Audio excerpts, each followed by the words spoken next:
Hey there. Although I am involved with CADAC, the Center of ADHD Awareness Canada, the views and opinions expressed in this episode are those of the participants and do not reflect those of CADAC. And now, cue the music. This is the Impulsive Thinker Podcast, a show for high-achieving ADHD entrepreneurs. Together, we will inform and educate you about how to improve your self-awareness while developing systems, routines, and habits for conquering the entrepreneurial world. Here is your host, Andre Brisson. Hey there, it's Andre here with another short for the Impulsive Thinker Podcast, the podcast for the high-achieving ADHD entrepreneur. This episode is brought to you by CADAC, the Center of ADHD Awareness Canada. You can find more information and donate to CADAC at www.caddac.ca. Again, another good quote from Peter Shankman's book, Faster Than Normal. I think it was very, very important for us to talk about here. It's under the personal triggers section in his book, and the quote is, "You want to, quote unquote, fix things because you want them to be perfect." Wow. When I read that, I stopped reading for a while and started to look at it, and it's true. And I guarantee you who's listening, guarantee it, you know what we're talking about. We want them to be perfect. Now, there's a lot of different ways to look at this. Perfection has to be the fact of the example he was using was helping his mother understand her phone, and maybe it wasn't quick enough. She wasn't picking up enough, so he just took the phone and said, "Fine, I'll just do it." Right? Now that's I can't believe I'm forgetting the word.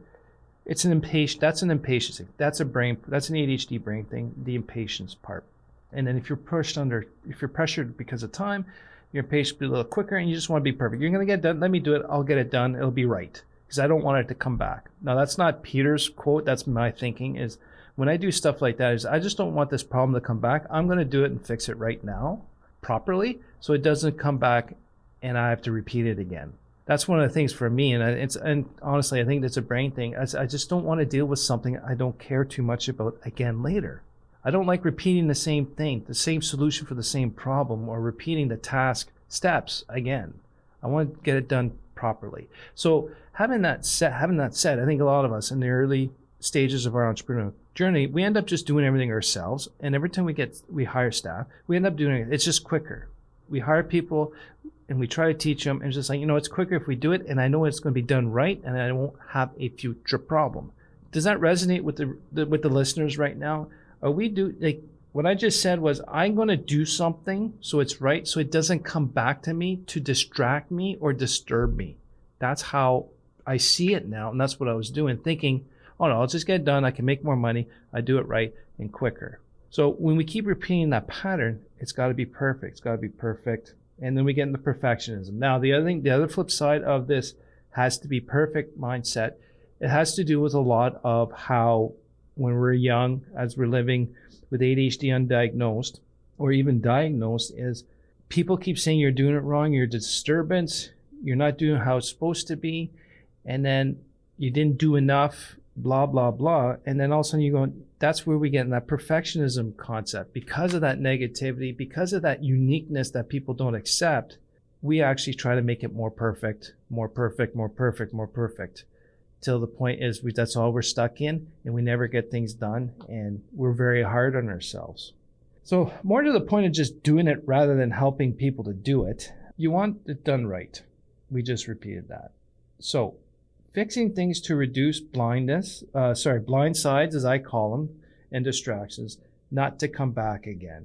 And this is a struggle. I'm even having struggles with this with my kids. And I have to agree. The other point, too, in his book later on, Peter says, once he took time out of the equation when spending time with personal friends and family, the impatience got less. And I noticed that with my kids. Every time the kids, you got a plan, you want to do a certain bunch of stuff, now you're into it, then that's when do the kids come and want you to help and do things for them or be with them? When you're right in the middle of a hyper-focus.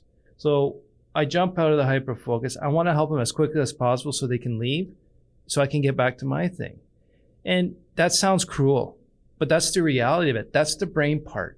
But that was a time pressure. But once you start taking out that time pressure that you put on yourself, you're more present to be with them. So now, in Peter's example, hey, I'm going to be here for 3 hours. So I have time to explain the phone. I have time to teach her about the phone. And that means there's less impatience because now you're calm and you can have the time to explain. And then having that factor, now it's like, you know what, if I'm going to be interrupted with my kids, I take my pressure that I put on myself and just say, hey, the other day I went out playing basketball with my daughter. I had planned to do a bunch of stuff, but she was playing basketball by herself. I went out and played with her because I took that time frame out.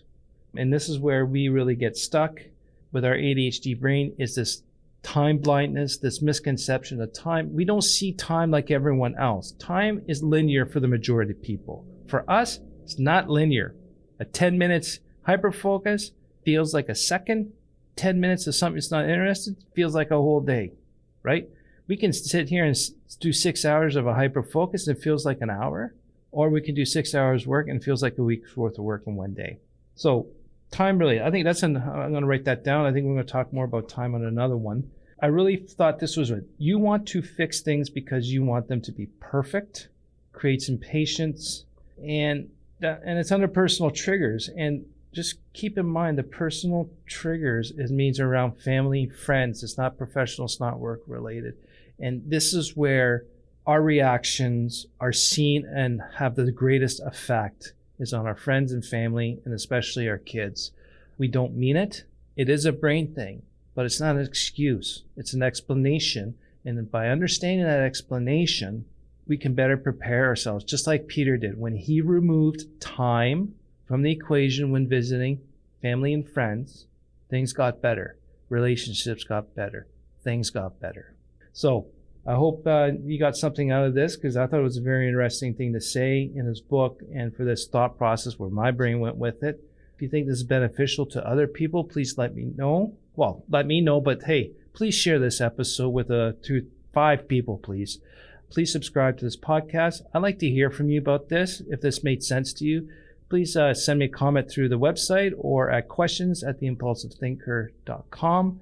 It'd be great to hear you. Please join our newsletter, and we'll talk to you soon. Take care. Thank you for listening to the Impulsive Thinker podcast. If you have a question, comment, or suggestion for the show, please visit theimpulsivethinker.com. The Impulsive Thinker podcast is produced by Tactical Breakthroughs and hosted by Andre Brisson. Remember, ADHD is only a part of you, not all of you.